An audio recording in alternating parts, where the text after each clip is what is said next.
This is a day that the Lord has made. Hello everyone, welcome to my channel. My name is Vanessa. I'm a Christian woman doing my best to put God first. I am a mom and I wanted to share with you all the children's stories of the Bible from the Old and New Testaments. It was a book given to me when I was 9 years old, the Christmas I was 9 years old.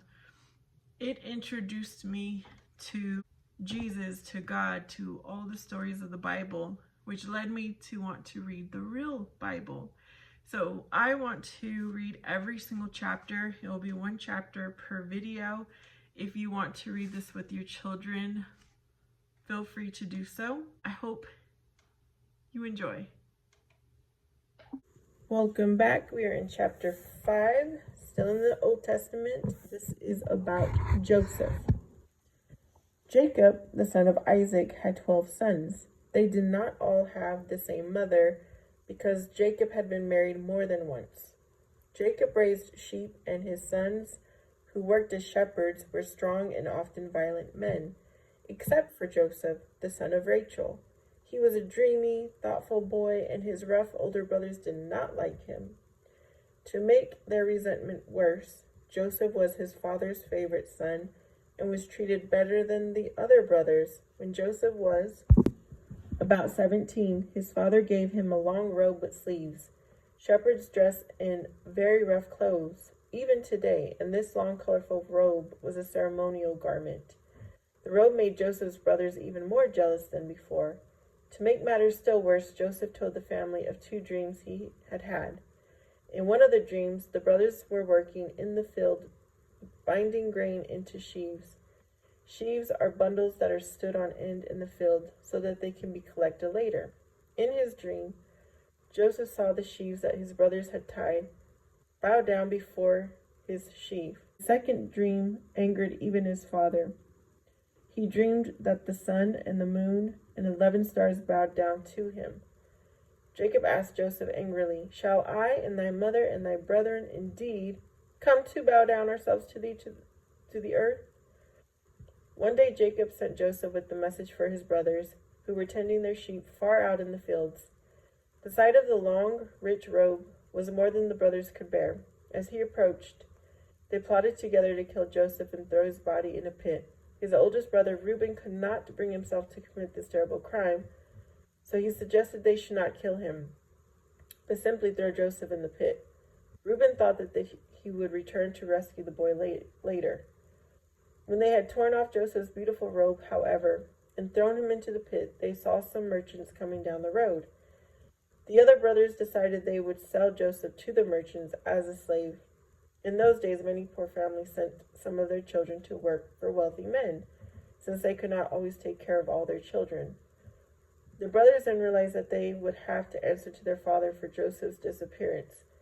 So they killed a young goat and dipped Joseph's robe in the blood and took it to Jacob. The father was sure that his favorite son had been killed by wild animals, and he could not be comforted in his grief. The merchants took Joseph with them into Egypt, and there they sold him to Potiphar, an important officer of the Pharaoh, the king of Egypt. Joseph was a faithful and valuable servant, and Potiphar put him in charge of his household. After a time, Potiphar's wife made trouble for Joseph, and he was thrown into prison. But God continued to watch over Joseph, giving him the power to know the meanings of dreams. Also in prison with him were Pharaoh's butler and baker, who had offended the king. One night they both had dreams, which they told to Joseph. The butler dreamed that there were 3 branches with buds on them. The buds turned to blossoms, and the blossoms ripened into grapes. The butler dreamed that he pressed the grapes into Pharaoh's cup and placed the cup in Pharaoh's hand. Joseph told the butler that his dream meant that within 3 days the Pharaoh would free him from prison. He would get his job back and hand Pharaoh his cup, as he did before when he was Pharaoh's butler. The baker dreamed that there were 3 cake baskets on his head. In the top basket there were all kinds of baked food for Pharaoh, but birds were eating out of his basket. Joseph told the baker that his dream meant that in 3 days the Pharaoh would hang him from a tree full of birds. At the end of the 3 days, the Pharaoh had a birthday. He made a feast for all his servants. He freed the butler from prison and gave him back his job, but he hanged the baker. Before the butler left prison, Joseph asked him to help him get out of prison once he was back in the Pharaoh's service. But the man forgot about Joseph for 2 years. Then one day, the Pharaoh told his servant about a strange dream of his own and asked the butler if he knew anyone who could interpret it. The butler remembered Joseph, who was still in prison. He told Pharaoh how Joseph had interpreted his dream and the baker's dream, and the Pharaoh immediately sent for Joseph. Pharaoh told Joseph that he had dreamed that 7 fat cattle were grazing in a field, and 7 lean cattle came up and ate the fat cattle. Then there were 7 good ears of corn on the stalk, and 7 withered ears grew up and ate the good ears. Joseph told the Pharaoh that God was telling him, through the dream, that there would be 7 years of rich harvest, but in the 7 years that followed, not enough rain would fall, and not enough food would be grown. Joseph advised the Pharaoh to appoint someone to buy up all the spare food he could obtain during the 7 good years. Pharaoh was deeply impressed with Joseph, so he appointed the young man to handle this very important job for him. When the famine came 7 years later, Egypt was the only land that had food. The surrounding countries had to send to Egypt to buy food. They had to deal with Joseph, who was now second in importance only to the Pharaoh. The famine had also struck Canaan, the land where Joseph's family still lived, and Jacob had to send his sons to Egypt to buy grain. He kept his youngest son Benjamin with him. When the brothers appeared before Joseph, they did not recognize him, but he knew them at once. Joseph spoke harshly to his brothers. He accused them of being spies and put them in jail. He noticed that Benjamin was not with them, and he wanted to see him. This was Joseph's only full brother. The others had different mothers and were therefore his half-brothers. Later, Joseph gave his brothers a generous supply of grain, but demanded that one of them be kept in prison until the others returned with Benjamin. The brothers were very unhappy about this and talked among themselves. They decided that this must be punishment for the way they had treated their brother Joseph years before. Hearing this, Joseph wept, but he did not let his brothers see him weep.